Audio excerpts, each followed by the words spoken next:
let's talk a little bit about your early career, man, because to be honest with you, I know a little bit about you through the stuff that I've watched on you, and Uh-huh. you were a big part of my childhood, if that makes sense.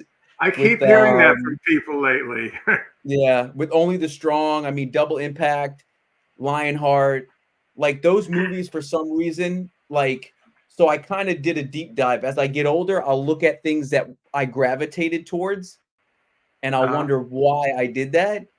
And for some reason, your movies were a part of that, even before I knew you directed them or were a part of them in any way. Um, so as you were an inspiration to me to get into the business, you know, Jean-Claude Van Damme, and of course the movies that you put together, what was your inspiration and where did you get started? Well, my inspiration. Have you had a chance to read this biography that was written about me by any chance? I Is did this the not. guy? What is it? It's Sheldon Lettich, From Vietnam to Van Damme, All which right. pretty much describes my adult life because I joined the Marines when I was 18 and was in Vietnam when I was 19, and so that influenced a lot of what I've done in the movies. And the reason I mentioned Vietnam early on is because a lot of my projects originally, the stuff that I was writing, was related to Vietnam. I did a play, I was involved with a play called Tracers, which was put together with some actors who were all Vietnam veterans. We all sat around, talked about our stories, and I wrote a play based on that. Um, and then I wrote a screenplay called Firebase, Okay. which was about an attack on a fire base in Vietnam. And it was kind of roughly based on, it paralleled a movie called Zulu. You ever see Zulu? Never. I'll have to look it up. Fantastic movie. Put it on your list. All Okay, right. it's about the British in Africa during the Boer Wars. So I wrote that, and it got a lot of positive feedback from people that I knew and from people in the industry. I had an agent at the time who sent it out, and that got me a lot of interviews to write action projects. So I was pretty Okay. much falling into this niche, this action niche. And she got the screenplay to Sylvester Stallone, who happened to be looking for a co writer for Rambo 3. So I ended up meeting Stallone. We hit it off, and I co-wrote Rambo 3 with him, the one where he goes to Afghanistan. And so that was another step in my evolution. Firebase is the script, and then I made a Firebase. movie a few years later, a little 16 millimeter movie called Firefight. Okay, so Okay. they're two separate projects. So But they Firebase was your calling card, you would say, that got you in It the pretty room? much, yeah, it pretty much was. And there's uh, there's some misinformation out there about me that Bloodsport was what really made my career take off, Mhm. and that's not true because I was hired to write Rambo 3 before I got involved with Bloodsport, and Rambo 3 is what really elevated me, which really got me a lot of buzz in the business rather than Bloodsport, because Bloodsport, while it's popular with fans Mhm. of martial arts movies, I'm sure you're a fan of Bloodsport Yeah. also. I got the Okay. poster in the back. But Bloodsport didn't do jack for me as far as pushing my career because nobody in the industry really cared about Bloodsport. It was this Okay. low budget movie starring this guy, Jean-Claude Van Damme, who nobody in the industry had ever heard of before. Um, and it didn't. It did well eventually, but not nearly as well as Rambo 3. That's the movie that really propelled me into a different level of screenwriting. Okay. So let's touch on that then. So like Firebase got you in the door, right? Correct. Yes. It got you picked up to write Rambo 3. I'm a big Sly fan. I love Rocky. Me Big part too. of my childhood as well. What was he like working with? What was the experience? Um, uh, Well, at he that and time I, we hit in it your off. career, yeah, We just hit it off. We got along really great, and it's not like we were sitting in a room together writing or anything like that. Basically, I'd meet up with him. And funny thing is, um, I I just would have felt like such a geek fanboy if I would have said, "Hey, Sly, can I take a picture with you?" So I never had any photos taken with me and Stallone, which is kind of unusual. So I don't have that in my book. I have a lot of photos with me and Van Damme and Dolph Lundgren and Mark Dacascos and all these other yeah, people. But I never actually I never said, hey, Sly, would you mind taking a picture with me? And we didn't have cell phones back then. So I yeah. couldn't do a selfie. I couldn't say, hey, Sly, let's you and me take a selfie.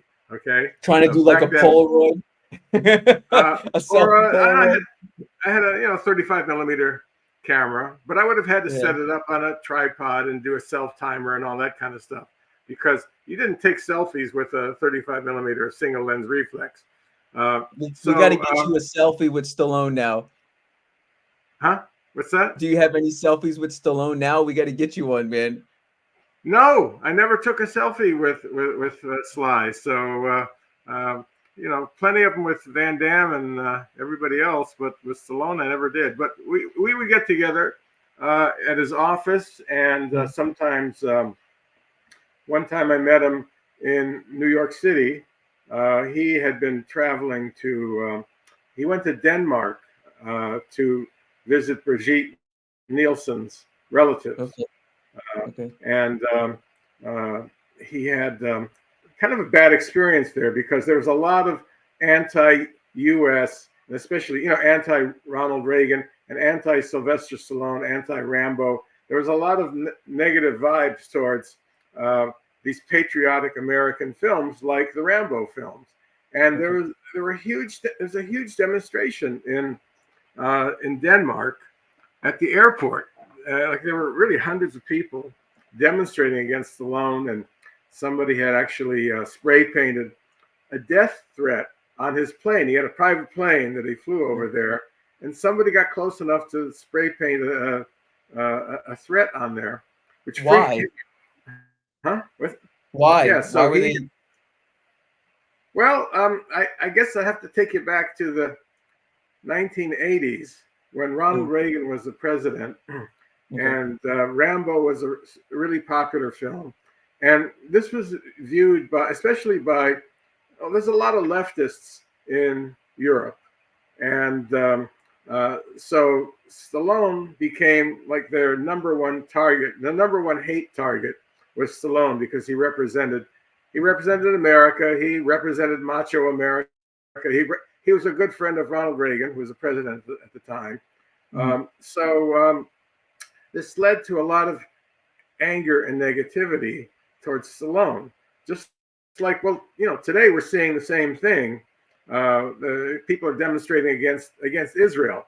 You know, mm, Israel is a friendly country to the U.S. and it still is, but a lot of, especially people on the extreme left, are very negative about it. And these same people were negative about Sylvester Stallone at the time.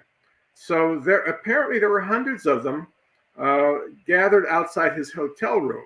He looks out his hotel room, and there's a few hundred people out there all demonstrating against Rambo, who's basically this symbol of macho America.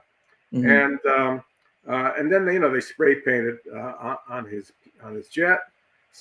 So this flipped him out. He didn't know Reagan at the time. He actually called Reagan on the phone. We called Ronnie. So I gave Ronnie a call. I said, "Hey, you got to check out my plane." So they sent the U.S. Embassy sent like a special team with dogs to check out the plane to see if there are any bombs on board. They didn't mm, find any. Okay, Sly, it's safe for you to fly back to America. And he immediately flew back because I wasn't scheduled to meet with him in New York. mm, I had been meeting with him in Los Angeles. He had a house in Malibu, and we would meet there. But suddenly I get a phone call from his secretary saying, "Hey, Sly wants to meet you in New York City." Okay, so they sent me a plane ticket, set me up in a hotel, a really nice hotel that he was staying at, mm, and we met in New York and discussed various aspects of the story then. So that was my basic relationship with him. We would get together once in a while and talk about the story. And Okay.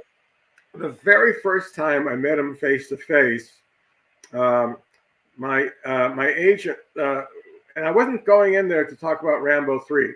Ostensibly, I was going in there to talk about some other projects because he had read Firebase. He actually wanted to make Firebase as a movie, as he told me so a number of times.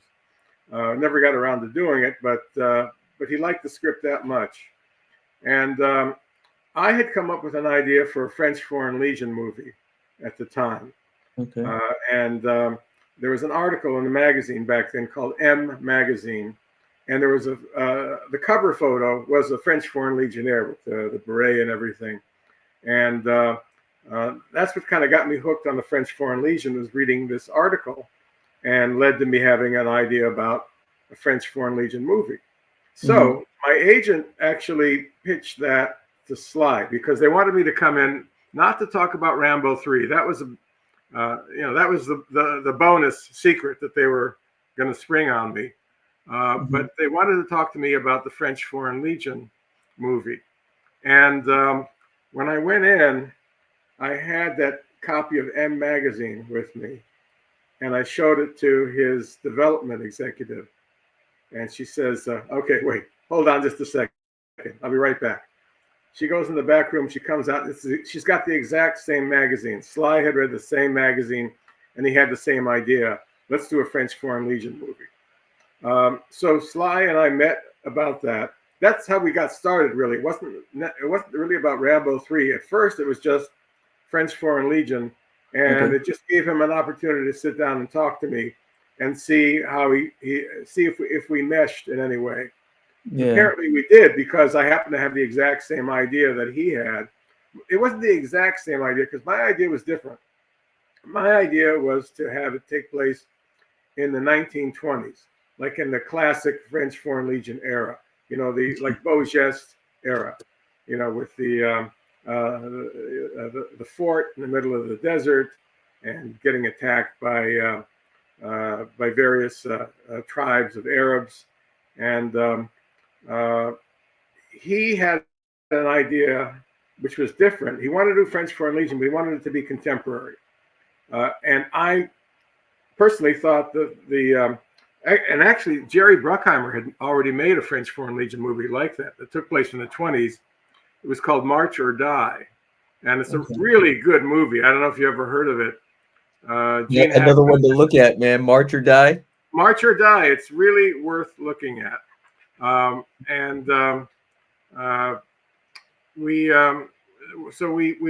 decided let's do a contemporary one, because that's what Sly wanted to do. He didn't want to do the historical one. So I ended up writing that for him. I wrote this French Foreign Legion screenplay.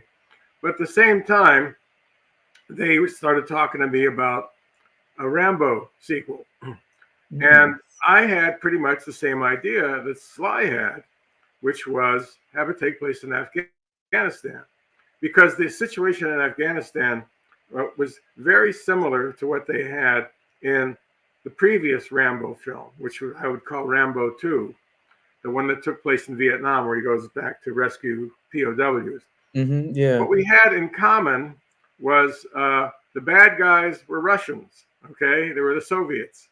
And in Afghanistan, it was the same bad guys. It's the Soviets. And we've got at the time, the CIA was secretly supplying the Afghan rebels, the Mujahideen, with Stinger missiles so they could shoot down helicopters and jets.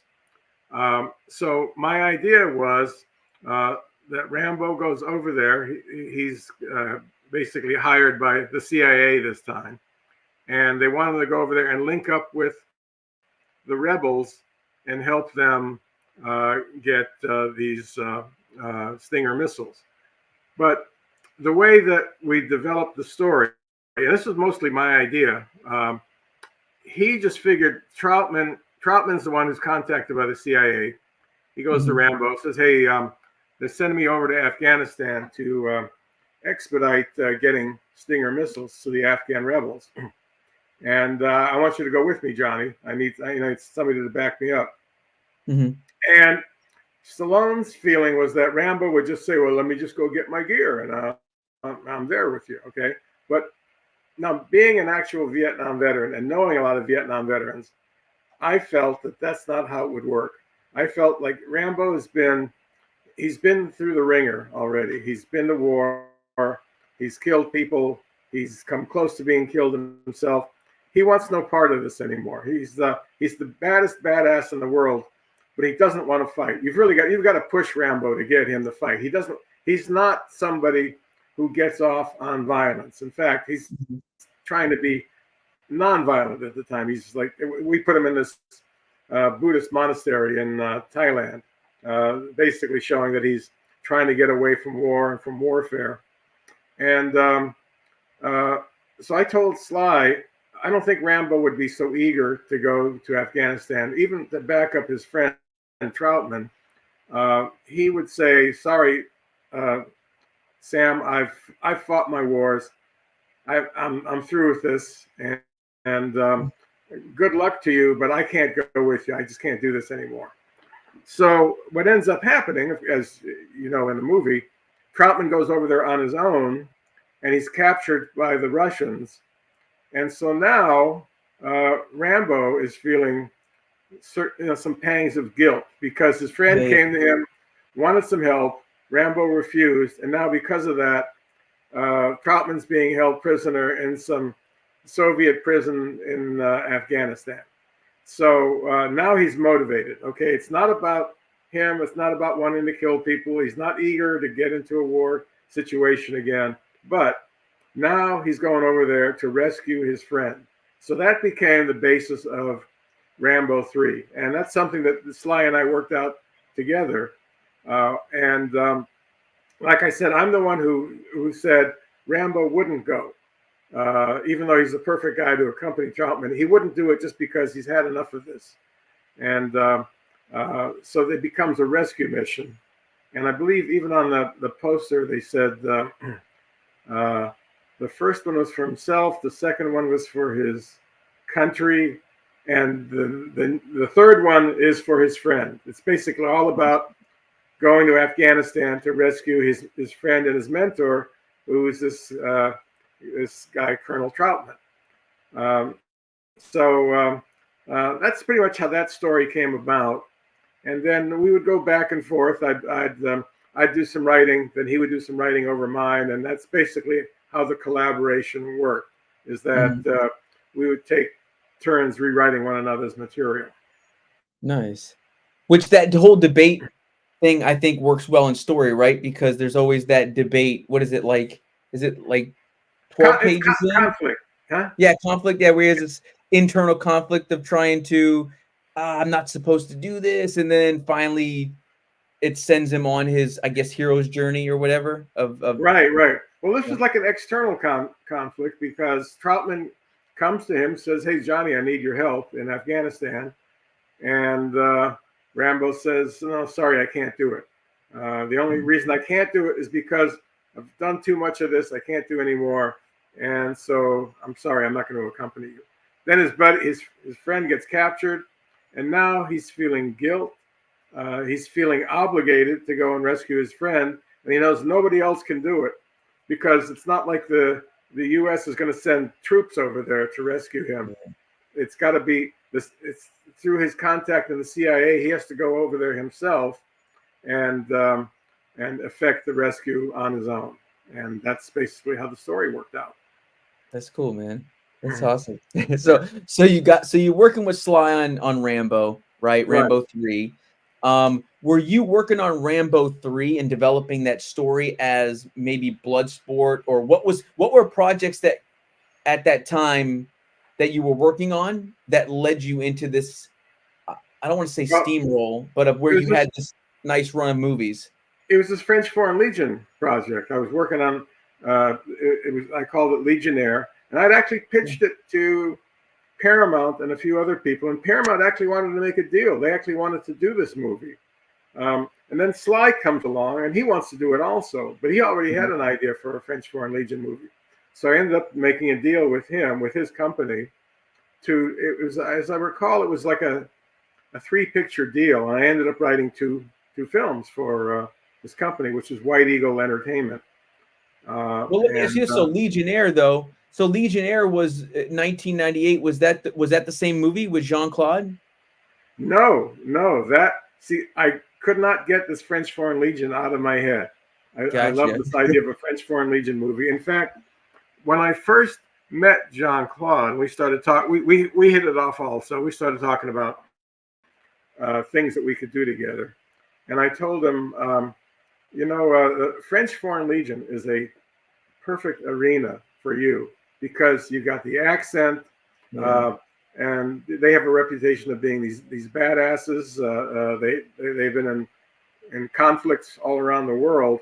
That would be a good character for you to play. Would be a French Foreign Legionnaire, and so we did that in Lionheart. Actually, in Lionheart, he's a French Foreign Legionnaire at the beginning, and he goes AWOL because he has to help his sister-in-law. So love that movie, by the way. I love that movie, by the way. I had okay. Dude, I had a VHS of that, me and my buddy, and I Uh-huh. think we made that not DVD, but that VHS tape was done working. We rewinded, played You again. wore it out, Right, yeah. Yeah. And people, that's happened with a lot of people with Bloodsport also, and Lionheart. People played those VHSs so many times that they eventually they just fell apart. They got frayed. Yeah. The emulsion came off of the tape. So you know what I loved about Lionheart, man? The thing about Lionheart that I think, looking back on it, that stuck with me, and I can still watch it today, was it had, I know it's in the title, Lionheart, but it had heart within the film. Like there was a lot of very vulnerable moments, right, also with strength, and that was such a cool element that you played on, I think, in your movies, if that makes sense. Yeah, well, I had met Jean-Claude, and this is actually after he had shot Bloodsport. And like I said, we hit it off right away. So I got to know him pretty well. And so I saw this soft, vulnerable side to him. And I put that on display in Lionheart because people weren't using him for roles like that. He was generally this badass who would kick everyone's ass in the arena, or in prison, like in Death Warrant. He was this bad mofo, okay? And I saw that he had this soft, vulnerable side, and so I put that on display in Lionheart. And also gave him a lot of dialogue in Lionheart because producers were hesitant to give him too much dialogue because they figured he couldn't handle it. He's basically a martial arts guy. He does kicking and punching. When it comes to dialogue, just give him some very simple lines that he can say. And he's got a terrible accent. There are a number of reasons to keep him in the choppy sake world. And I was pretty much the first one who took him out of that arena and gave him a real dramatic role to play with some soft, vulnerable moments, as well as some badass moments where he's kicking ass. So that pretty much changed the trajectory of his career. Like Lionheart was the movie that really made him take off. Prior to Lionheart, his movies were being released by small, low-budget companies like Cannon and Kings Road. And with Lionheart, there was no distribution for it up front. There were some foreign buyers that had bought it because it's based on Bloodsport, No Retreat, No Surrender. They figured they could open this movie. But there was no distributor in the U.S. for Lionheart. And then we managed to get it to one of the executives at Universal, a guy named Jim Jacks, who went on to become a very prestigious producer, produced the Mummy movies and other movies like that. And Jim saw the movie, and he took it to the big shots at Universal. They liked the movie, and before you know it, Universal is saying, we want to distribute this in the U.S. and Canada. So that was the movie that really propelled him into the big leagues, was Lionheart. Because it was Universal Pictures, opened on, I forgot how many screens in the U.S. It was quite a few, maybe around 1,000 screens. I'm not sure what the number was, but it really propelled him into a whole new category. And then immediately after that, he and I made Double Impact. And that was for Columbia TriStar. Again, big release all over the US. And that really solidified his position as a bona fide international movie star. Yeah. You know what I noticed about your movies too, man? And I don't know if you did this intentionally, but you had a lot of diversity back then in your characters and in the people you would pick. Like you were over in this country, like, or you're in Hong Kong, or you're in, like you said, you have some French characters, and this is like Right, a right, US movie. This is a US movie, and but you got like a French lead, and it like worked right, so right. well. I don't know how you did that, but it worked, man. Oh, also, um, I was I wasn't following any rules, but my movies were very diverse as Mhm. far as the cast, as far as the characters. You know, nowadays uh, they make such an issue about diversity. Yeah, Okay, you can't make a movie with just white people. You got to get some black people in there. You got to get some Asians in there. But I was doing that before any of these rules were in place. You know, like Only the tremendous. Strong has got a very diverse cast, and you know, Yeah, same with Lionheart. Double Impact. Well, we had a lot of Asians in there because it took place in Hong Kong.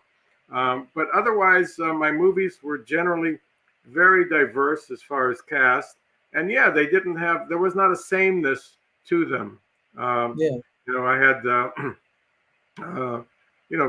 like Double Impact, we did, that was Hong Kong. Uh, the Lionheart was basically all over LA. Well, that was my Mhm. first uh, feature film. But then I did Only the Strong, and that was about this Brazilian martial art. And we had all these Brazilians in there that we found in Miami. We shot that one in Miami and found most of our cast in Florida and Miami. So, I yeah, want to I've come been, back to Only the Strong real quick, but can we yeah, jump real quick? So yeah, in yeah, let's do Lionheart, it. so in Huh? Lionheart, who picked the Joshua character? Because he's a phenomenal actor. Like that Right, dude right, is so fun. Who brought you here, sucker? Just his right. just his lines Well, and stuff. we had a casting director, a guy named Jim Tarzia. That was his first movie as a casting director, and then we Uh, used Jim on a few other movies. He also did the casting on Double Impact, okay. and he ended up doing a lot of work for a while. He was like the main casting guy for Avi Lerner's company, New Image. Um, Okay. and so Jim is the one who found Harrison Page, and he found uh, all the cast for that film, Oh, good. and for Yeah. Double Impact also. So that's why we worked with him for quite a while. And then Jean-Claude worked with him, I believe. Yeah, he did the Quest. Jim did the Quest, the Okay. Yeah. casting on that one. Yeah, you find a good person and you stick with them if they're doing a great Yeah. job for Yeah, no, I thought I just that character always stood you. out to me, that Joshua character. You know, he was funny, but then he could be serious and just, Right. yeah, just the way he kind of I think helped support Jean-Claude in the script. They made like a good dynamic, you know? Right, right. And he was a very good actor too. He's somebody who actually taught acting classes in the past, so uh, he was quite proficient as an actor. And he see, by putting some really good actors in with Jean Claude, and they weren't doing this with some of the earlier films, some of the Mhm. other films. They basically just throwing in whoever they could, whoever was inexpensive. Uh, but with Jim Tarzia's help, we got good actors in there with Jean Claude. And what happened with a good actor? You put him in a scene with a good actor, and he's very competitive. So he's Yeah. not going to let Harrison Page outact him. He's going to basically he's going to rise to the occasion, and he's going to be just as good as that guy. That's And so smart. it Yeah. worked that way. Yeah, and we had Alan Scarf was a really Alan Scarf just died about a week ago. By the way, he was one of the villains in Double Impact, but he was a fantastic actor, and basically Jean Claude um, had to up his game to be able to be in a scene with Alan Scarf. You got to be Yeah. good. Yeah, you're not going to let this guy outshine you. So And I think that too, like if you're in there with one-liner actors too, it almost right, not that it brings you down, but it kind of does, because your energy, you're not able to bounce that energy level at each other like when you're acting with like a top-notch Mhm. actor, you know? Right, right, Yeah. absolutely. So we were not Well, let, afraid to put Jean-Claude in with some really good actors because it upped his game. It made him not want to get shown up by these actors who had been doing this for years and years, and it worked out really well. Especially yeah, in Lionheart and Double Impact, his acting is impeccable. was Jean-Claude ever taking any type of training for acting at all? Uh, he got he got set up with some acting coaches a Uh, couple of times, and he got bored real quickly. okay, So gotcha. they just did not stick with it, and he was just a natural. Yeah. He's got these great instincts for acting, and you put him in the right role, and he's going to rise to the occasion. That's what I Gotcha. found back then. Yeah. And then what were the fight scenes like? So there was a lot, especially in Lionheart, there was a lot of like certain fight scenes in the pool. Then you're down in the car with the Right. Scottish guy. What did you work with you worked with a stunt choreographer on that, obviously. Oh, we had fight Um, choreographers. We had look, Jean-Claude himself is a very good fight choreographer. So we had Michelle Kesey, okay. um, who's in Lionheart, and actually who played Tong Po in Kickboxer. Yeah, And he's an Townsend. old friend of Jean-Claude's from Belgium. Um, so, and then we had Frank Dukes, who was a friend of mine, who I got kind of based Bloodsport on these stories that he would tell about the Kumite. So we Yeah, had yeah. Frank. And Frank knew a lot of stuff about martial arts. Also, he's not much of a real fighter, but he knew a lot about martial arts and about fighting. So we had Frank and Michelle and Jean-Claude were coming up with the fight choreography for Lionheart. Um, Interesting. and then, yeah, in Double Impact, we used some local guys in Hong Kong, but it was mostly Jean-Claude. Like in Double Impact, most of the choreography was coming right from Jean-Claude, who's quite a good fight choreographer back in the day. Would he like put a fight together on set, or was he working these out with you prior? Well, we would work things out prior to a certain extent. Um, Okay. and uh, like on Lionheart, we had Frank Dukes and Michelle Kesey would work out a fight. Then we'd show it to Jean-Claude. And this is how it generally went with Jean-Claude. They'd show it to Jean-Claude, and then he'd say, "Okay, I don't want to do this one, but let's do this, and let's make it a bit different. Let's use this move. Let's use this kick." So he would make a lot of adjustments on the fights, Okay. and it generally worked out pretty well. Yeah. I mean, Mm. all those movies, in my opinion, had such great fight scenes. You know, such great fight scenes, such a dynamic range of different characters within the Right, fights right. too, you know, which was cool. The characters, that was basically. Um, I'll tell you how we found the fighters for Lionheart. We put out an open casting call for fighters, Okay. and we used Frank Dukes' dojo. He had this big dojo in North Hollywood at the time, and they all came in. We'd take them one at a time, and Michelle and Frank would put them through the paces, and we'd see who could do a good movie fight and who couldn't.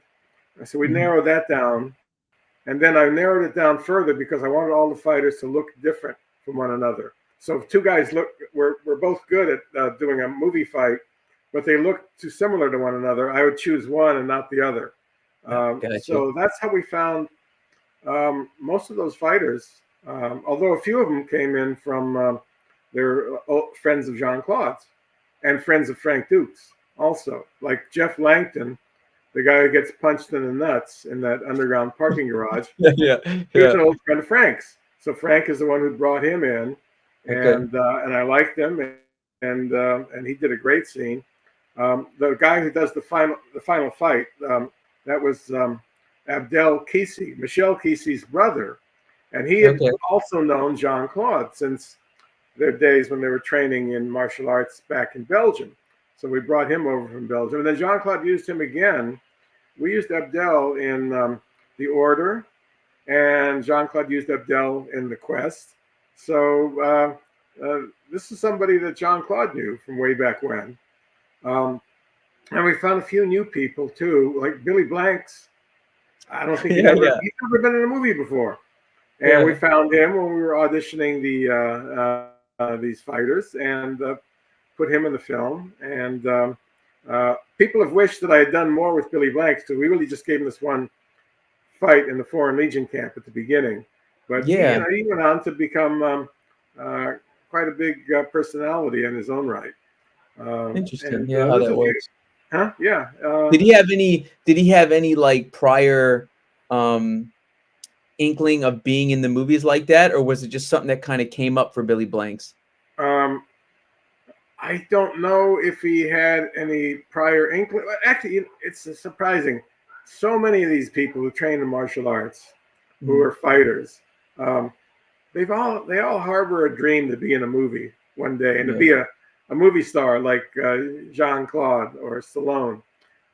So he might have had that idea in the back of his mind, but we didn't ask anybody about that. Basically, they came in, okay, let's see you do your stuff. Generally, Michel Casey, who's a very good boxer, would get in with them, and he would put them through their moves, and we'd be observing them and writing notes, and eventually we came up with our core group that we had in Lionheart. And I've done that with other movies too, where we go out and we look for some new people. Yeah. Like with Only the Strong, we had open auditions once again in Miami, and we had all kinds of people coming in Miami who were martial artists, who were good fighters, and uh, a lot of them had never been in a movie before. That was their first movie, and Interesting. I had Frank Dukes and Paco Prieto were the ones that were showing these guys how to do fight moves for movies, for Only the Strong. And we also had a real capoeira maestre, this guy Amen Santos from Brazil, Mhm. and he's the one that was pretty much showing the cast and the fighters how to do the capoeira moves. Yeah. So It's a yeah, tough that was style. It's huh, what's cool. that? It's a It's tough cool. style to do capoeira, but it's fun. Yeah, it's really more of an exhibition kind of a martial art. It's not something that, in my opinion, would work all that well in a real fight, in a real street Mhm. fight. Yeah. Um, Yeah. but it looks really good with all the moves and the music and everything. So that worked out really well in Only the Strong, which has become people have very fond memories of that movie, Yeah. and um, it's been kind of missing for a while, but it's only started coming back on streaming just within the last year. What's the process? What was the process for Only the Strong? How did that come to you, and what was your like I guess like, hey, I want to make this type of story of a guy who's gets out of the military and wants to go back and clean up where he grew up a little bit. I guess would that be like the log line Right. basically? Well, it was kind of based on my co-writer, Luis Esteban. Okay. Luis had been in the Marines, and he was from New York City, and he actually was involved with a real program like this at one of the high schools. One of the high schools that had a lot of trouble making kids, Mhm. and he actually taught a martial arts class to these high school students. It wasn't capoeira, but it was karate and other forms of martial arts. So Yeah. he told me about this, and I said, "Wow, that would make a great movie, Luis." And he and I, we came up with a basic story just based on that, but didn't really write it out, didn't really develop it. And Mhm. then the producer of Only the Strong was a French distributor named Sammy Hadida, and I had gone to a martial arts event in Paris with Sammy and with Jean-Claude a few years before called Budo Mhm. Fest. And as part of Budo Fest, they had a capoeira demonstration. They had like troop of guys. I think they might have been from Brazil, maybe not, but they did a capoeira exhibition. And Sammy realized that, well, nobody's really made a martial arts or an action movie based around capoeira. So he No, came yeah. to me and said, "Can you come up with a capoeira-based action movie um, and um, and write it and direct it?" So that's where that came from. It was really from Sammy Hadida. So Luis and I got hired to write the script. We wrote the script, and Sammy and his foreign sales guy liked it, and that's how that project got put together. We decided to, one of the producers had some connections in Miami, and we thought Mhm. Miami would be a great locale for it because it was, it's a martial art that's from Brazil, and turned out there's a lot of Brazilians living in Miami, so it was a perfect place to shoot it. And it Yeah, was we went all down. shot in Miami area? What's that? It was all shot in that Miami area? Correct. We shot Oh, the wow. entire Yeah. movie in Miami. Yeah, I wouldn't even say the Miami area. It was basically Miami. Okay, the Wow. the little Brazilian village at the beginning, that was in Miami. That was in I believe Key Biscayne, Mhm. um, and yeah, everything in the movie was shot in Miami, and using a lot of local talent.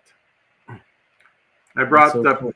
Paco Prieto with me. Paco was the guy in the pool fight in Lionheart. The long-haired dude. Long haired dude, yeah, Yeah. yeah. Yeah, yeah. Well, Alright. he's uh, I really liked him in Lionheart, and he was doing a few capoeira moves, and so we decided to make him our main villain in Only the Strong. It's the same guy who was in the pool fight, and I Mastere. also He calls him Master. He's like, "Hey, Mastere," or something like that. He has that line in the thing. So he's like the main bad guy. he's the main bad guy. And it's funny, people come up to him on the street sometimes, um, and they actually repeat some of the lines that he says in the movie. So he made quite a big impression on folks.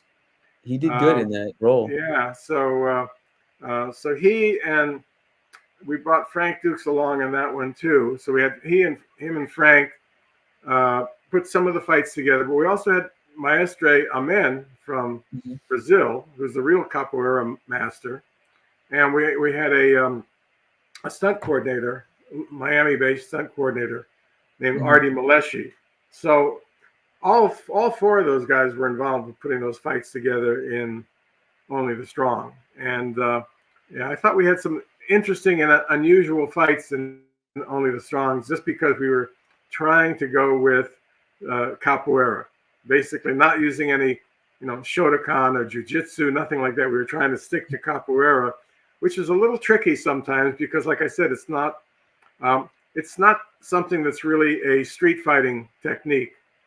Although there are people who will disagree with me, like Amen would disagree, but Mhm. we managed to find ways to make it look like some a badass technique that you could actually use in a street fight. Yeah, no, it's definitely cool. And then watching how you shot it too was interesting because it looked like you would use some like lower up angles or you would shoot high up sometimes too. I noticed on some of it. Right, right. Well, it depended on what we were shooting. But another thing that we did in Only the Strong, which I hadn't done before, um, we changed the shutter angle in the camera Okay. itself, which uh, when you're running it at normal speed, it makes everything seem jerky.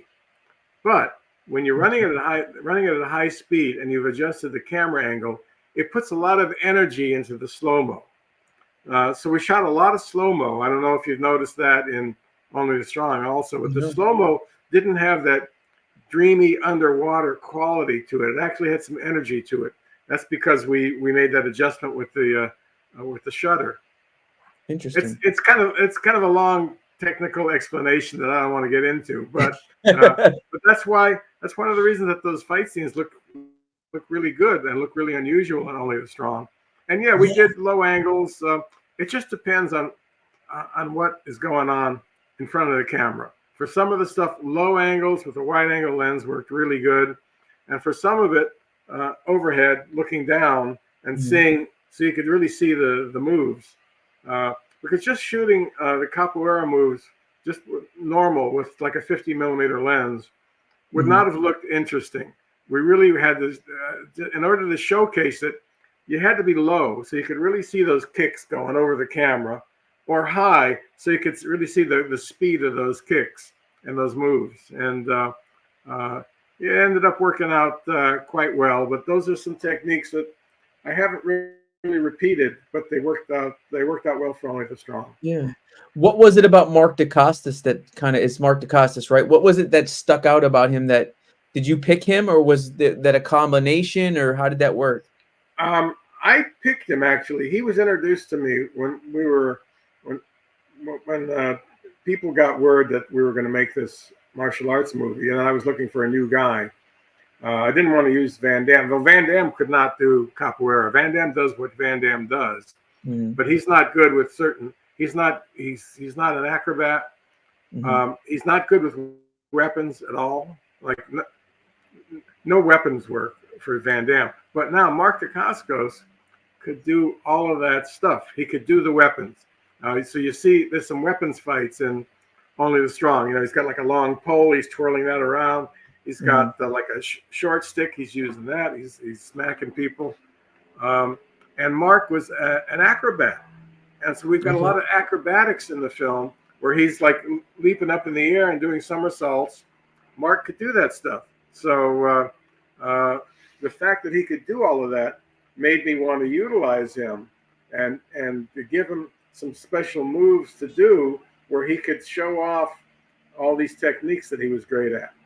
See, you couldn't have done that with Van Damme, just because he's not an acrobat. We actually had in the order, we had a few acrobatic moves in the order. Like we had his character doing what's called a wall flip, where he runs up the wall and then goes backwards and kicks some guys. Well, the guy who did that was David Leitch. The guy who directed John Wick's, right? Huh? Is it the John David Wick's? was involved with John Wick, but he directed Bullet Train. Okay. And he recently directed The Fall Guy. Yeah, it was a good movie. Yeah. Yeah, so he's become like this top-notch director nowadays, doing action movies. And he was Jean-Claude's double in The Order. So we used David to do that move, that wall flip move, because that was something that Jean-Claude couldn't do. There were a lot of things Jean-Claude could do that were very impressive. Like he does this one move where he jumps up in the there's some cops after him. He jumps up in the air and does like a double kick and kicks two guys. He really did that. We had no trampoline. Jean-Claude could really do that. So that was pretty impressive. But with Mark, we would look for things that he could do that would be kind of mind-blowing. And he does quite a few of them in the movie. And some of them we did slow-mo just to show that he was really doing them. That movie pretty much is what propelled him into becoming the Mark Dacascos that he is today. He did a lot of movies after that, but that was his first starring role, actually. So that was his first lead role, then you say? Like it wasn't. Yeah. He had done a movie called American Samurai before that, but he was the bad guy in that one. But this was really his first lead role, where he was basically. We're basically, the audience is following him from start to finish, and he really proved his worth in that movie, and he's done quite a few films after that.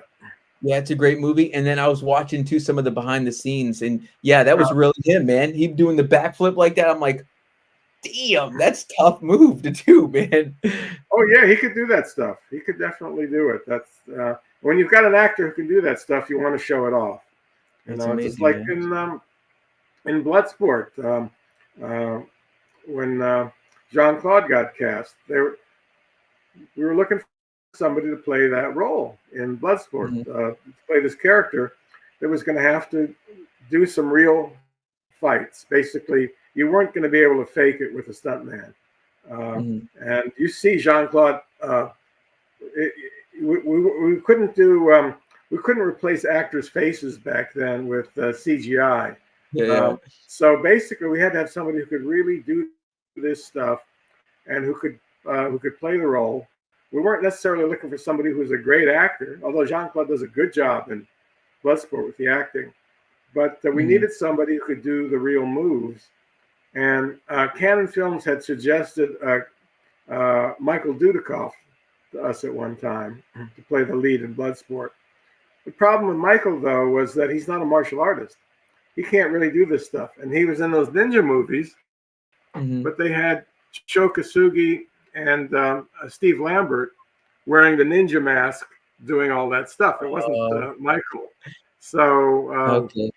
yeah, so we had to tell Canon, well, no, let's find somebody who can really do this stuff on camera. And we were very fortunate to find Jean-Claude right when we were looking for somebody to play the lead in Bloodsport. So Bloodsport is when you first actually met Jean-Claude? Correct. Yes. Okay. Um, Because he was the around first, town for a little while, right? And you guys never met prior to that?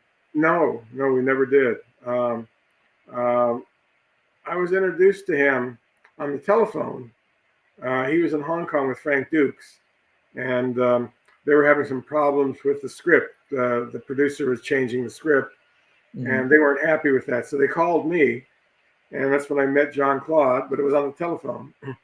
And we didn't have, this is prior to smartphones, so I Yeah. couldn't see him on my screen, but we were talking, and we kind of hit it off. And when he came back to LA within a day or two of arriving, he came over to my apartment, and we met for the first time, and we just hit it off, and the rest is history.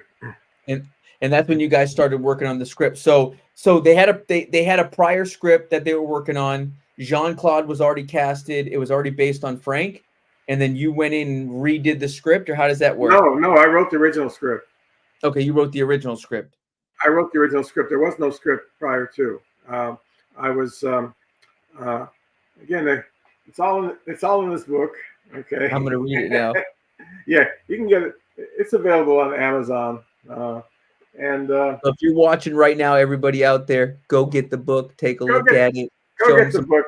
It's on Amazon. It's actually you can get it at Barnes and Noble and Walmart and lots of places.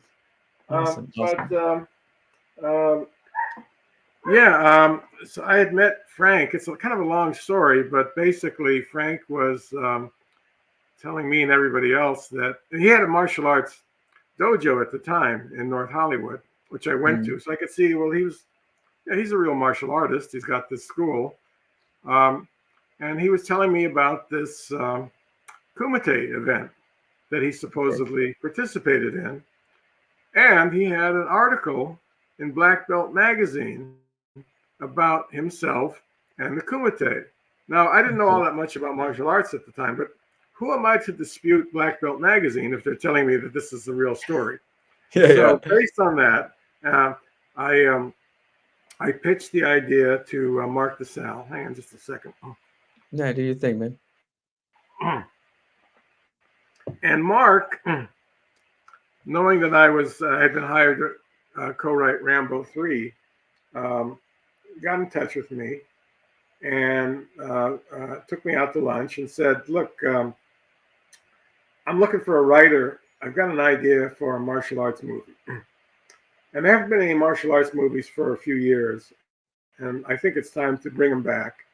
And I've got an Mhm. idea called Kickboxer, which he pitched to Okay. me, and I didn't like the story of Kickboxer all that much. The original story was a bit different.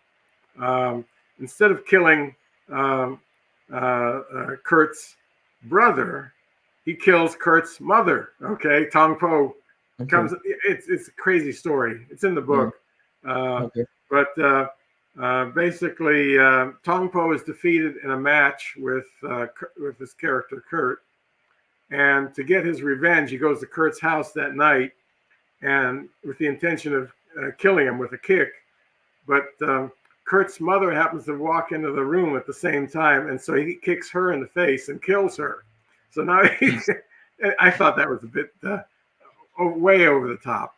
Yeah. And I Over said, the "Well, top. look, Mark, I'm the one who came up with the brother idea a few years later, Okay. because they wanted me to direct Kickboxer also.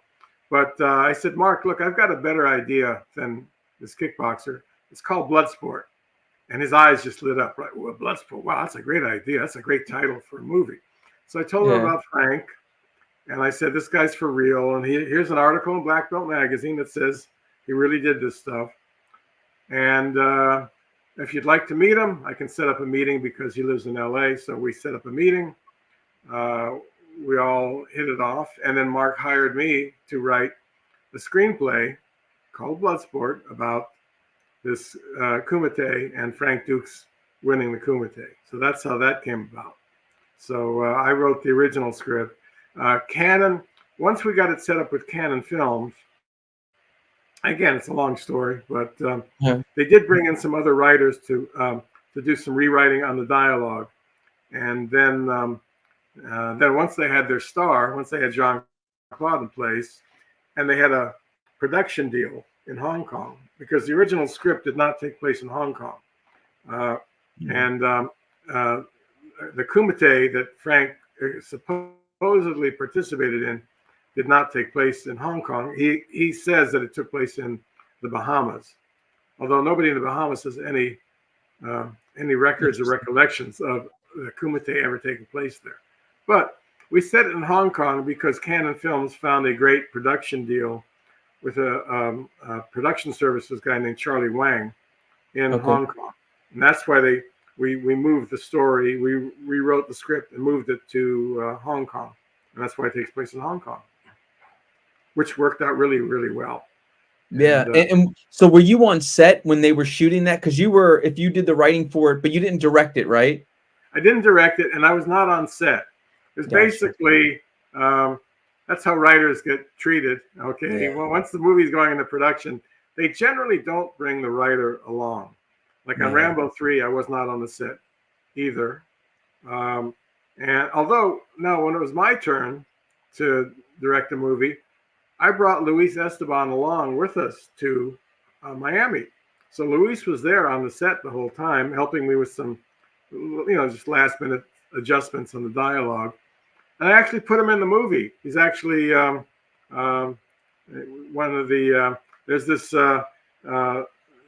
this demonstration, like a Brazilian guy versus a Jamaican guy. And I put Luis in to be the Brazilian guy. And then they're fighting with machetes. And Luis, like I said, he was a real martial artist. So he was out there, he was out there doing it. And I put him in a few other parts of the movie too. But that's not generally par for the course, where the writer gets to go along and watch the movie being filmed. So no, I was not there for Bloodsport, not there for Rambo 3. But hey, that's why I got to direct these movies, so I can be there on the set and watch the movie. You can help guide the story, man. Right. So let's talk a little bit about Double Impact, because we didn't really, I guess, hit that one too much. Was that your biggest budget to date, Double Impact, that you got to work on, or no? I believe so. As far as directing, I think that's probably my the biggest budget that I worked with, and certainly the most action. Yeah, most number of days. How many days did it take to shoot that movie? I believe it's 63 was the number. Damn, and we shot in Hong Kong and Los Angeles. Now, watching the movie, you wouldn't think that we shot half the movie in Los Angeles, but we did, because we ran into some production problems in Hong Kong. Basically, the producers were not getting along with one another. The American producers were not getting along with, and we had Charlie Wang again. Charlie was our production services guy in Hong Kong, and they were not getting along. And the decision was made, let's just take this movie back to LA and we'll just build sets in LA, which we did. So we shot, obviously a lot of the stuff, there's a lot of stuff on the streets of Hong Kong. You can see it's Hong Kong. Out on the water with the boats, all that stuff, that's all Hong Kong. Now, the interior of the hotel where the two brothers have a fight, that's a set that we built in LA, in Santa Clarita. And also the Mahjong parlor. Um, that seems very authentic. You know, when they walk in the Mahjong parlor, the exterior Yeah. is in Hong Kong. Where they got the Interior, we built. bombs, where they What's got the that? bombs on their shoulder, Yeah, the one. Oh, the oh, bombs, the boxes with the bombs on the shoulder. with the one on his shoulder. When he walks in with the case and he's like, "Yeah, what's up? I'm here," and he's got the bomb in there. Oh, he's got the. That's right. He's got the Yeah, cognac, yeah, which the is got a cognac. bomb That's what in it it. is, but it's a We bomb. shot So that. that place You know what? was that the place you're talking about, or No, no? I think we did that. I think we did that in Hong Kong. We Oh, did that okay. interior in Hong Kong, but it's the mahjong parlor where he walks in and he first meets Danielle, goes in Oh the yeah, back yeah. room, Hmm. like, oh, silk underwear, and that we shot in L.A. That was the set. Yeah. Take your Um, fancy clothes and your black silk yeah, underwear. Go yeah, back yeah, to right. Disneyland. Go back to Disneyland. Okay. We shot that in LA, and also the fight between the two brothers, which is a real highlight. We shot the interior, that was in LA. The exterior was in Hong Kong. The exterior of that hotel was in Hong Kong. Interior was in LA. We built a set. Gotcha. How was that to shoot? Because I mean, if you're working with, because you had stunt double, right, for Jean-Claude, of Yes, course. there are So two he stunt would doubles. two. Two, because one was the Alex stunt double, and the other one was the Chad stunt double. The Chad stunt Mhm. double was a French guy. Um, blanking on his name right now, but he could do all the martial arts. He could do the kicks. And the other guy, the one who doubled Alex, was a former Navy SEAL, and he couldn't do the martial arts stuff, which Alex, we basically set it up so that Alex is a guy who grew up on the streets and he doesn't know martial arts. He's Mhm. just a bruiser. He's just a brawler. Mhm. And Chad is the one who knows the martial arts and can do the kicks. So we had these two separate stunt doubles, and that's who's doing most of the fighting. Although on the reverse shots, we've got Jean-Claude. If it's Chad fighting Alex, Alex is a stunt double, and Chad is actually Jean-Claude. And then when you reverse the shots, then Chad is the stunt double, and Alex is the real Jean-Claude. So it was complicated. Yeah, it Uh, sounds like it. it was complicated, but we managed to do it, and um, we really pulled off the illusion because uh, I've run into people who've actually said, "Hey, Van Damme, he's got a brother. You sure about that?" "Oh yeah, yeah. I read an article, and yeah, you see that movie Double Impact? You can't tell me that that's the same guy playing both roles." I'm like, well, okay, maybe you know more about it than I do. So, but obviously it worked. We really pulled it off. Movie magic, man. I love Movie it. magic, absolutely. Yeah, that's definitely. I mean, even it even holds up today. You're watching it and you see those the way it kind of put together. And that was in the pre-CGI era, so we couldn't do. Um, so we didn't use any CGI to do those twinning effects. We used the really old techniques. They're the same techniques that they used in like there was a Disney movie called The Parent Trap, where Yeah. Haley Mills plays like two cousins that look alike. And there was a TV show, the Patty Duke Show, where she plays two cousins that look alike. And this goes all the way back to the Corsican brothers, which is what we based Double Impact upon. Was this 1940s era movie called The Mhm. Corsican Brothers with Douglas Fairbanks Jr. It's pretty much the same story. If you see the Corsican Brothers, you'll recognize, you basically say, well, shit, this is Double Impact. And yeah, it is. We based it on this Corsican Brothers movie. And they did the exact same special effects that we did in Double Impact.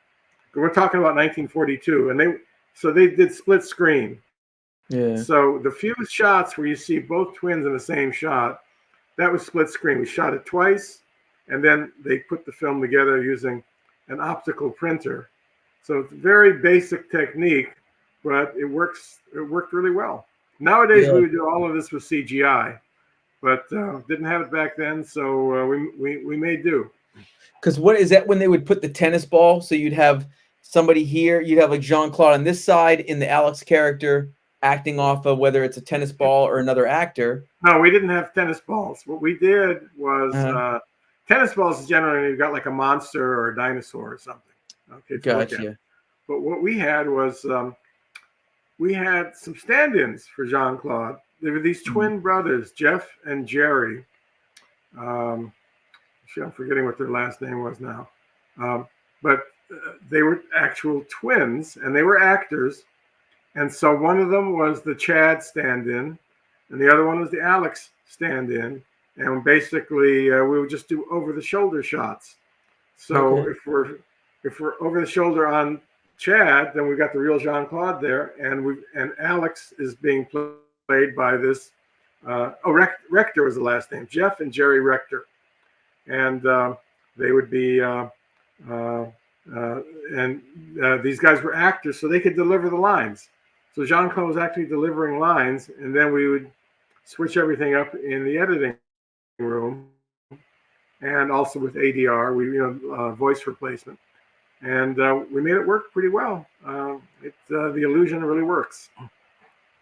And then what were the fights like, man? Because if you had 60 something days, how much of that were actually putting the fights together, and what was that process for you? Were you picking out a lot of times when you're doing these fights? Do you pick out the angles, or do you let the stunt coordinator help kind of dictate that a little bit? Well, it's a combination of both. And actually, on Double Impact, Jean-Claude was doing a lot of the choreography himself with some Chinese guys. And we had the one famous fight with Jean-Claude versus Bolo Yung. Yeah. And Bolo had a few ideas for that one too, but it was mostly Jean-Claude. Jean-Claude came up with a lot of those ideas. And generally I would choose the angles, but then he would have some say so also, and he'd have suggestions. Why don't we use this? And generally Jean-Claude will want to shoot too much slow-mo, okay? Because with slow-mo you can see it's really Jean-Claude, it's really Bolo, he's really doing this stuff. It's not being faked. But for the fight with Bolo, we cut it together. And I told Jean-Claude, I think we're doing too much slow-mo.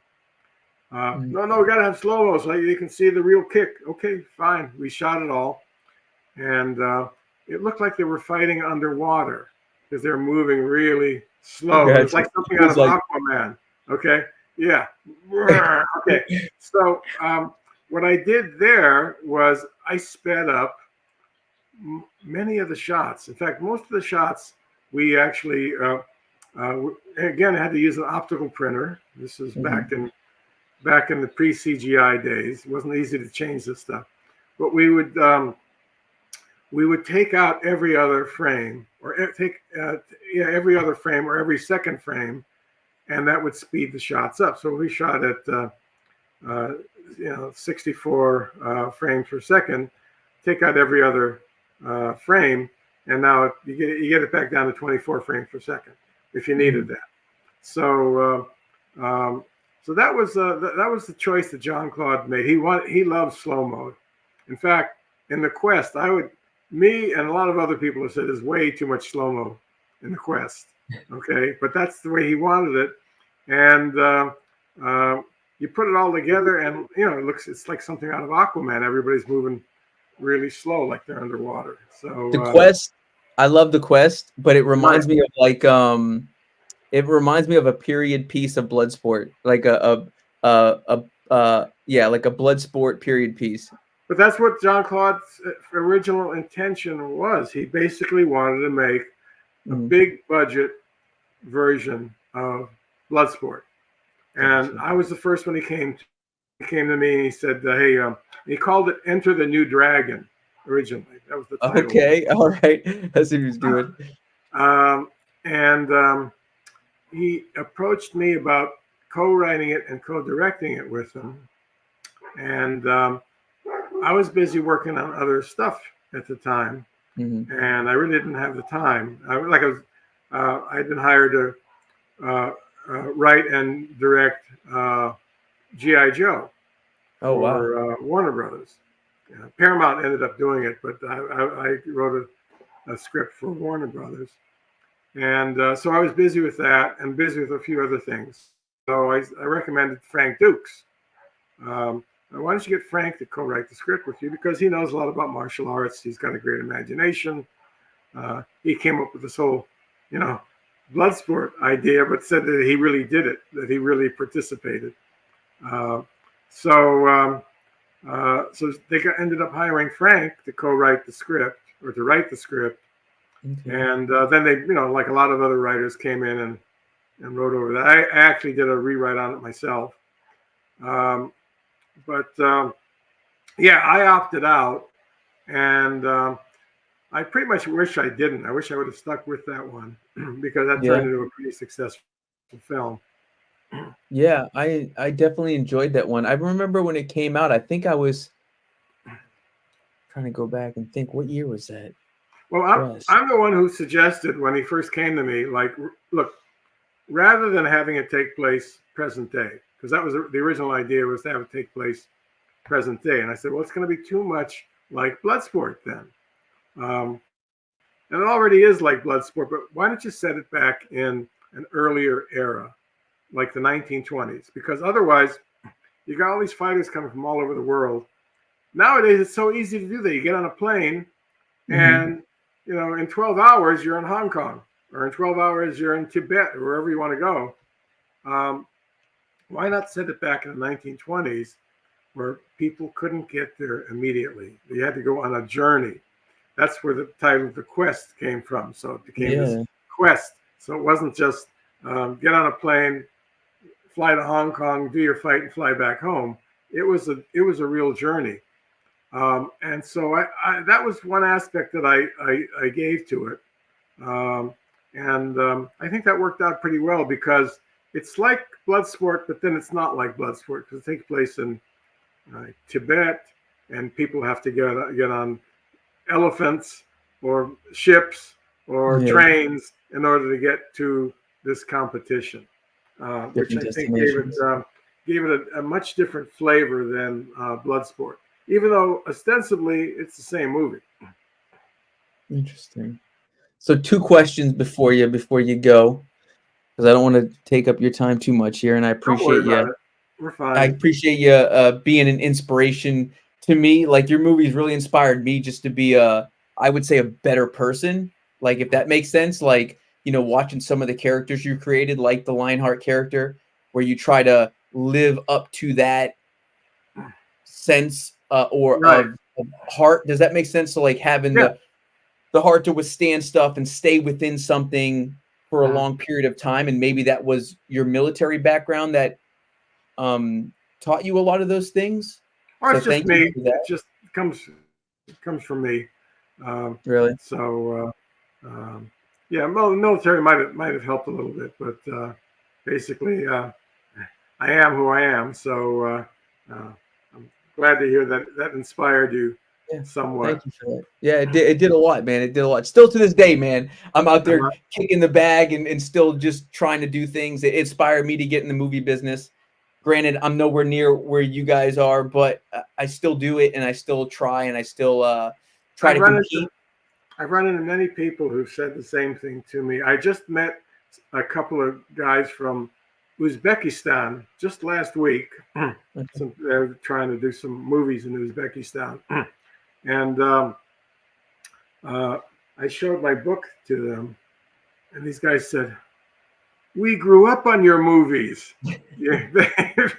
I've heard this from many people. Exactly what you're saying. Your movies inspired me to become a better person. Your movies got me involved with martial arts. Bloodsport especially has gotten. There's thousands of people that started martial arts training because of Bloodsport.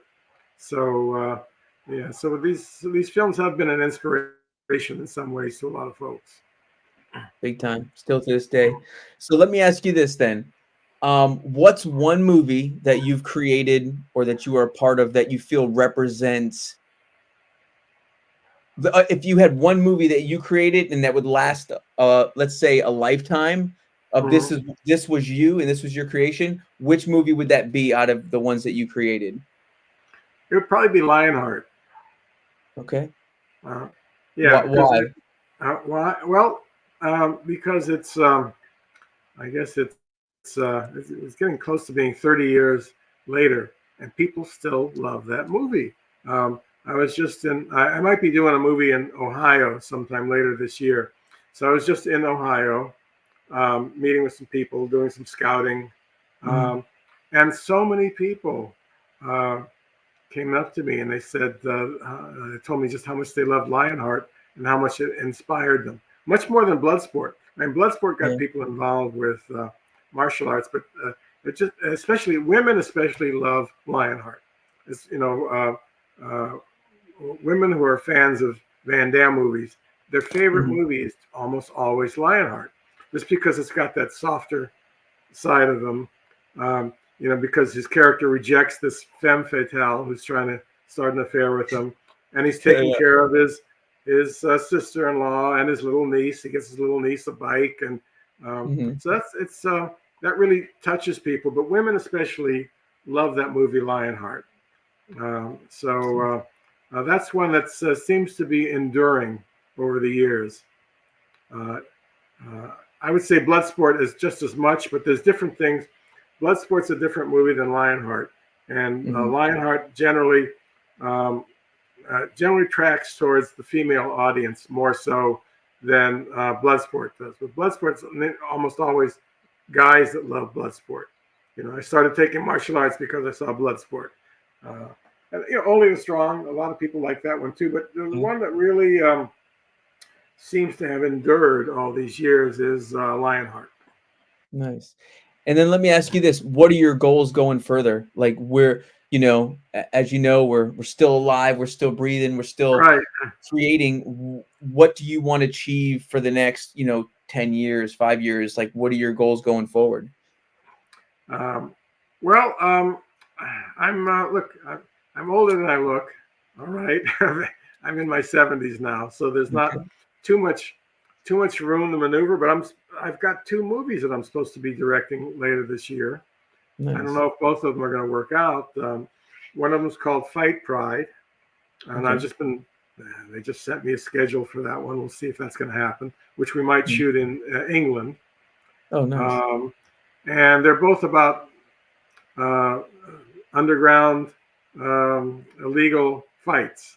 The other one is called Mouthful of Knuckles, and that's the one I might be shooting in Ohio later this year. And I found a new actor named Zach Shear, who's got a lot of martial arts in his background, who will Mhm. be the star of that movie. And Fight Pride will be starring a guy from Norway who's more of like a Dolph Lundgren type.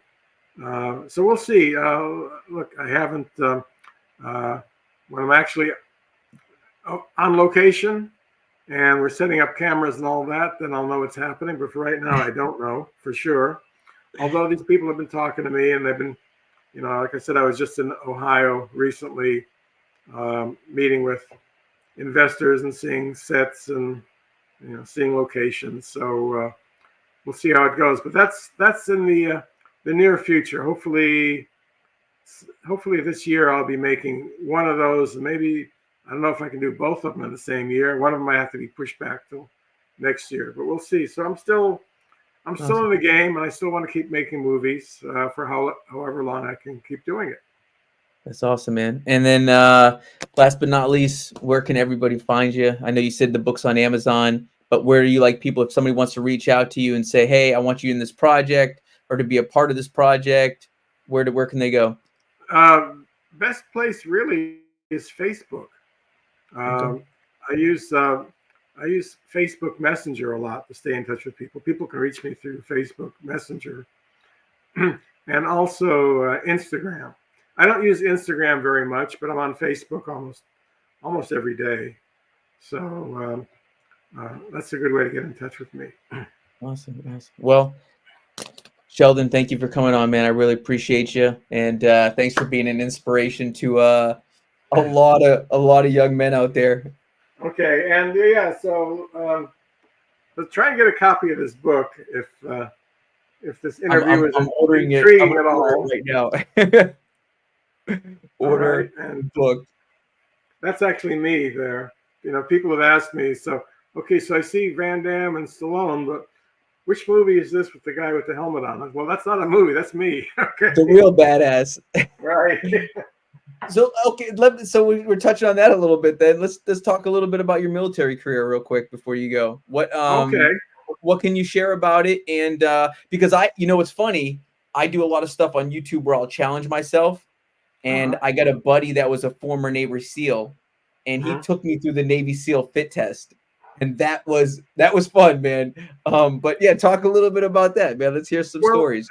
yeah, so I used to do that kind of stuff years ago. Um, so, well, I was in the Marines, and that's pretty tough. Marine Corps boot camp is pretty tough. But then I went to, and then I was in Vietnam for a year, and that was a pretty grueling experience. It's all talked about in the book. So read the book. Okay. And then after that, I volunteered for this.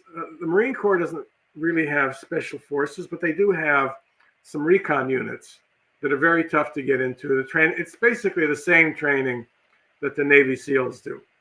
Mhm. So after I came back from Vietnam, I volunteered for this unit called Force Recon, and Force Recon is pretty much it's like the Navy SEALs, but we don't do like well, back then we didn't do like hostage rescue missions or anything like that. It was a bit different, but we did the same training.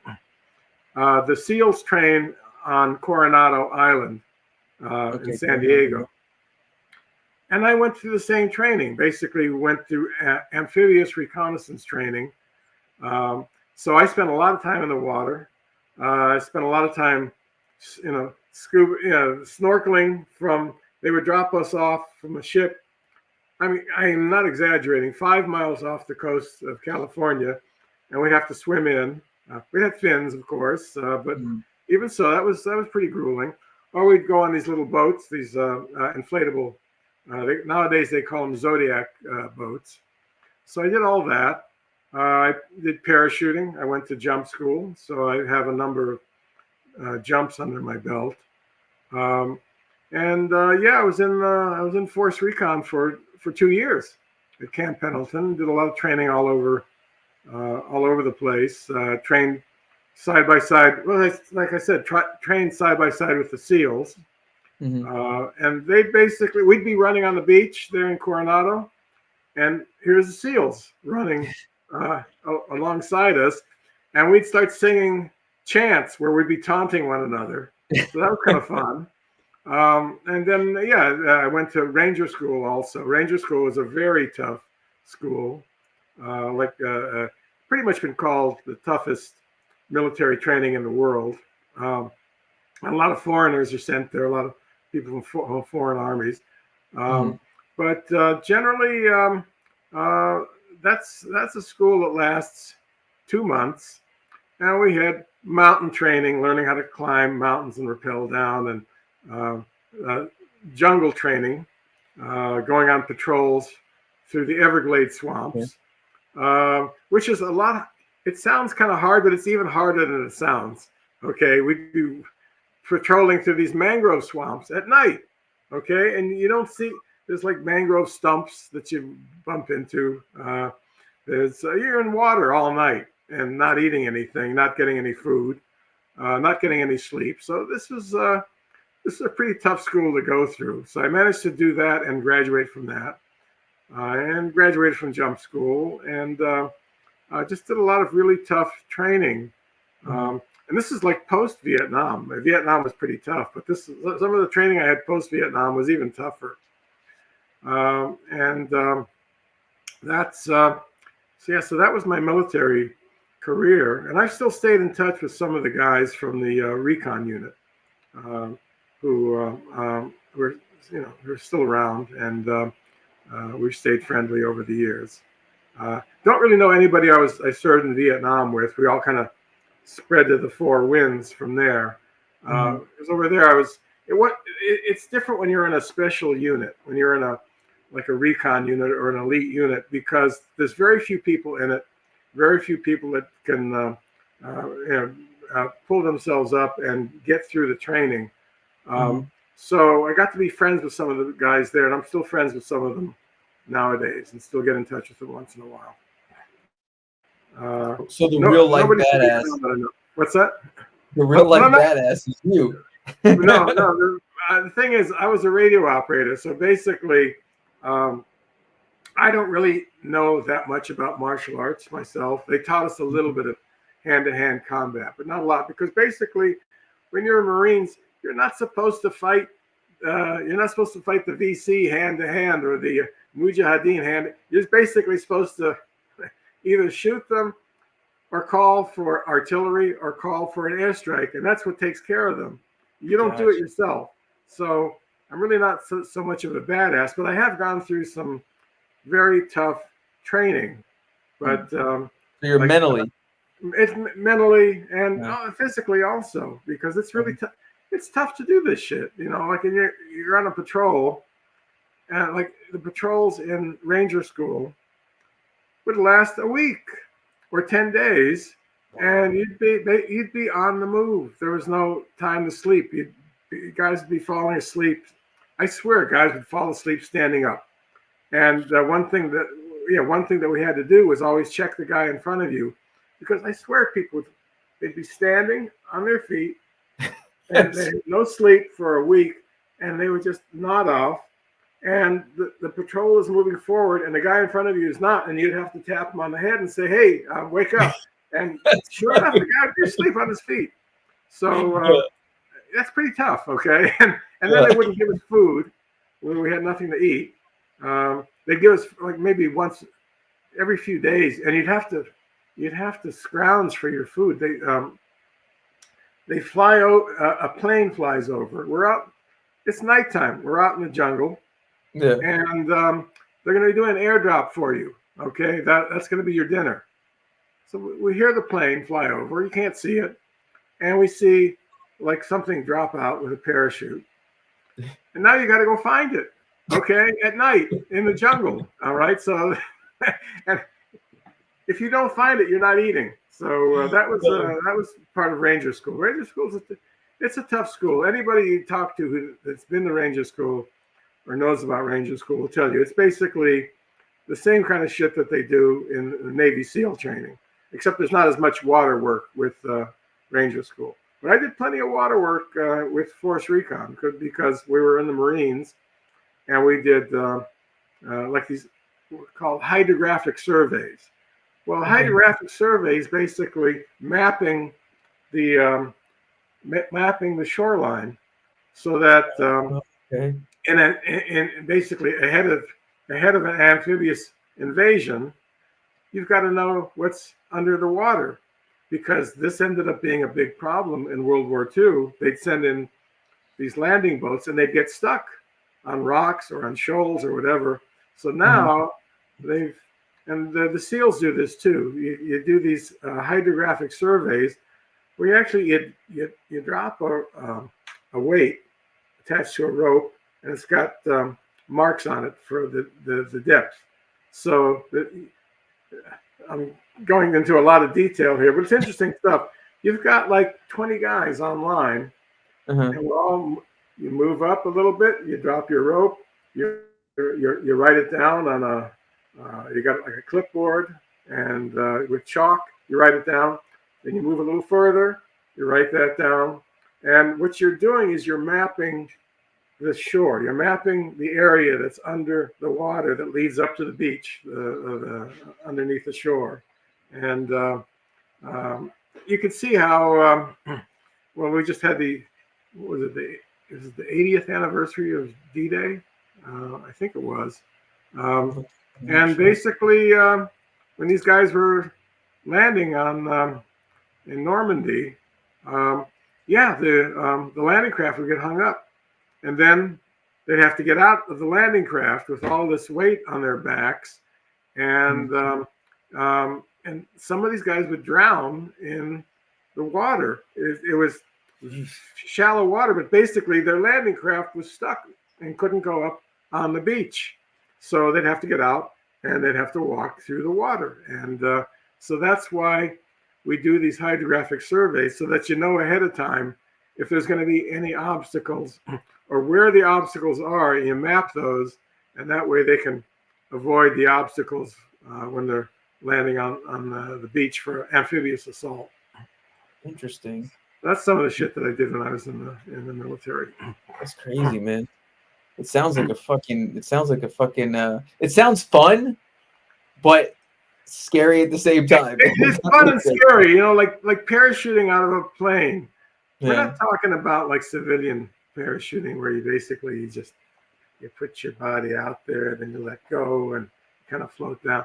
No, like a military jump out of a cargo plane it's really scary the first few times you do it. It's not so bad after you've gotten used to it, but basically this plane's moving through the air like 200 miles an hour, and generally you got to go out the side door, which means as soon as you got to jump, you got to really push yourself out that door because you're jumping out behind the propellers.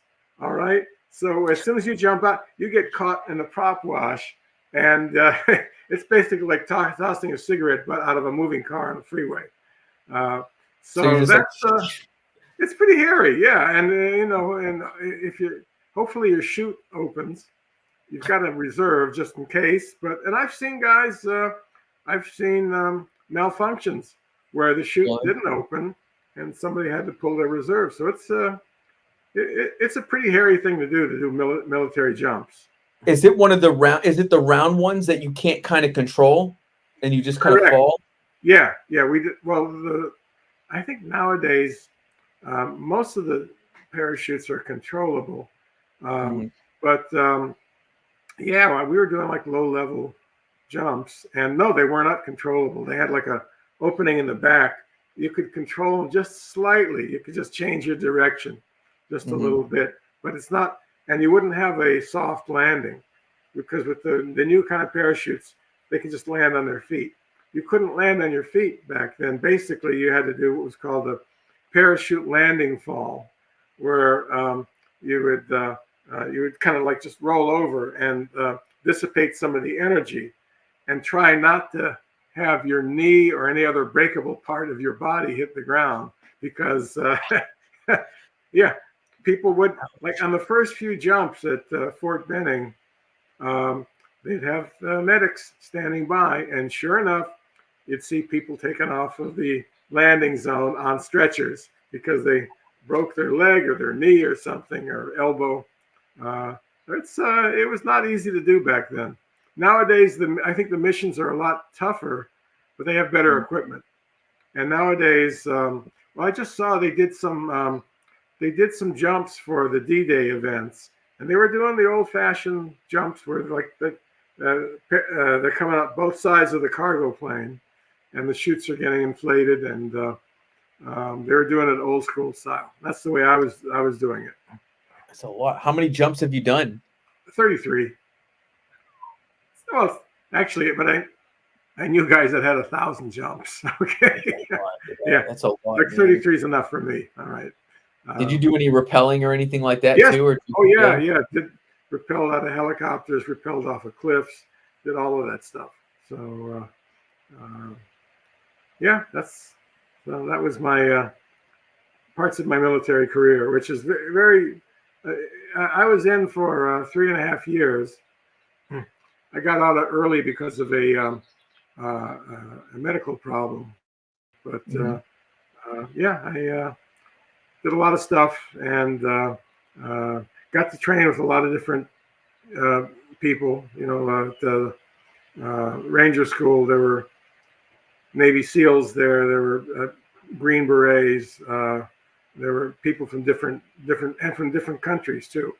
We had because this was like this was really the toughest military school there is, and so we'd get people from different militaries that were friendly with the U.S. They'd send some of their best people to train in Ranger School. So, all right, so Anyway, read about it in the book. Okay. My voice is starting to go here. I've been talking too much. No, I really appreciate you, man. And again, thank you for coming on.